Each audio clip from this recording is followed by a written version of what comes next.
Bonjour à tous, bienvenue sur Mathessa, ma chaîne de maths pour dédramatiser. Au programme aujourd'hui une très jolie vidéo pour les élèves du supérieur, la propriété du roi. Nous sommes bien évidemment dans le chapitre du supérieur qui traite du calcul intégral. Je vous insère comme d'habitude le lien vers la playlist du chapitre afin que vous puissiez vérifier vos acquis et vos connaissances. Savez-vous par exemple calculer une intégrale? Savez-vous également procéder à une intégration par partie? Savez-vous également utiliser des primitives de fonctions composées? On a donc pour objectif aujourd'hui de déterminer par le calcul la valeur de l'intégrale que j'ai appelée grand I égale de 0 à pi sur 2, cosinus de x puissance n divisé par cosinus de x à la puissance n plus sinus de x à la puissance n dx. Ceci évidemment pour tout n qui appartient à grand N. Plusieurs idées à mettre en jeu ici que je vous propose au tableau. Comme d'habitude, si vous vous sentez suffisamment à l'aise, eh bien je vous propose de mettre la vidéo en pause, tenter de compléter le tableau préparé pour vous en trouvant la valeur de i, puis éventuellement la valeur de k sur la même idée. C'est maintenant à vous de jouer, un brouillon, un crayon, et c'est parti. Alors première remarque, et c'est très important, lorsqu'on doit calculer une intégrale, il faut d'abord vérifier qu'elle existe. On a ici au dénominateur quelque chose de la forme cos x puissance n plus sin x puissance n. Puisqu'on vit dans Q1 le premier quadrant, eh bien le dénominateur n'est jamais nul. Le cos ou le sin peuvent s'annuler, mais ils ne s'annulent pas en même temps. Et dans Q1, le cos et le sin sont deux valeurs qui sont positives. Cette intégrale a donc du sens. Première idée, eh bien on va poser par exemple j, c'est quelque chose qu'on fait assez fréquemment, une intégrale qui ressemble à la première, mais en changeant simplement le cos en sin. Eh bien pourquoi faire ça? Car on va utiliser une notion qu'on apprend en terminale spécialité qui s'appelle la linéarité de l'intégrale, et puisque les deux bornes ici sont identiques, eh bien on peut regrouper les deux intégrales en une seule. Et ainsi, puisqu'on a le même dénominateur, eh bien mettre au même dénominateur, et on se rend compte finalement à la fin que le numérateur et le dénominateur sont les mêmes, et on doit finalement dire que i plus j, c'est intégrale entre 0 et pi sur 2, de 1 dx. Primitif de 1, ça fait x, calculé entre pi sur 2 et 0, j'ai donc ici pi sur 2.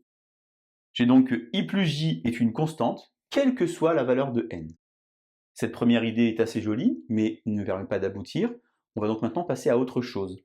Et on se dit finalement, en ayant vu ça, qu'on a appris quelque chose en première spécialité, qui s'appelle les angles associés, qui permet de croiser les lignes trigo. Le cos peut devenir sin, et le sin peut devenir cos. C'est évidemment u égale pi sur 2 moins x, qui est équivalent à dire que x égale pi sur 2 moins u. On va donc finalement ici procéder à un changement de variable. Ce changement de variable est ici, mais attention, pour pouvoir faire un changement de variable dans le supérieur, il y a des conditions à respecter. La première condition, c'est qu'il doit être continu, dérivable, et de dérivée continue sur l'intervalle, en l'occurrence ici 0 pi sur 2. Mon changement de variable ici est linéaire, x égale pi sur 2 moins u, donc continu, dérivable, et de dérivée continue. Attention, dx est égal à moins du. Alors, changement de variable sur mon intégrale, d'abord je vais donc inverser les bornes, puisque lorsque x vaut 0, eh bien je vais avoir que u vaut pi sur 2, et le contraire.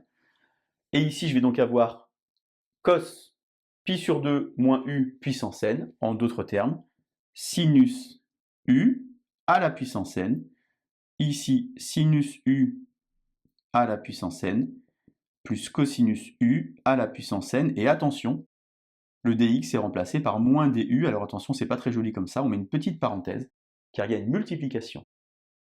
Alors le petit moins est fondamental, car il va me permettre maintenant de remettre les bornes dans le bon sens, c'est-à-dire avoir ici de 0 à pi sur 2. J'ai ici sinus u puissance n, et ici sinus u puissance n, plus cosinus u puissance n du. Finalement, je me rends compte ici que cette chose-là et cette chose-là sont identiques, car la variable est muette, que vous ayez u ou x, c'est la même chose. Et en d'autres termes, je peux dire que i est égal à j. Mais grâce à mon idée numéro 1, j'avais i plus j qui valait pi sur 2, et maintenant j'ai i qui est égal à j. Eh bien je vais pouvoir écrire que i plus j égale pi sur 2, mais finalement 2i égale pi sur 2, et donc que i égale pi sur 4. Deux remarques très importantes pour vous. D'abord, vous remarquez que je n'ai pas été en capacité de déterminer une primitive de cette fonction. Je pense d'ailleurs qu'on ne doit pas avoir la notion pour le faire. Et deuxième remarque très importante, i est égal à pi sur 4, quelle que soit la valeur de n. On a ici une fonction qui est positive sur 0 pi sur 2, donc l'intégrale c'est l'aire sous la courbe. Ça veut dire que pour toutes les valeurs de n, eh bien, toutes les représentations graphiques ont la même aire sous la courbe au-dessus de l'axe des abscisses. Prenons par exemple n égale à 0. Vous avez 1 sur 1 plus 1, ça fait 2. 1 demi entre 0 et pi sur 2, ça fait finalement pi sur 2 fois 1 demi. Pi sur 4, vous remarquez par exemple que pour 0, ça fonctionne. Alors qu'est-ce que c'est la propriété qu'on appelle propriété du roi, mais finalement c'est la propriété qui est liée à un certain changement de variable? Eh bien, soit f une fonction continue sur AB. Alors l'intégrale sur AB de f de x dx est égale à l'intégrale sur AB de f de a plus b moins x dx. Comme je le disais tout à l'heure, la variable x ou la variable u sont muettes, donc on peut évidemment réécrire le x.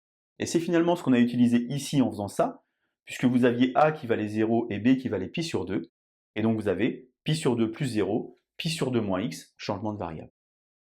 On peut par exemple recommencer l'idée, vous voyez, j'ai pris à peu près la même fonction, celle qui correspond à j, mais j'ai changé les bornes. Et en remarquant que pi sur 6 plus pi sur 3, c'est égal à pi sur 2, eh bien je vais pouvoir, comme ceci, de la même manière, pouvoir utiliser la fameuse propriété du roi.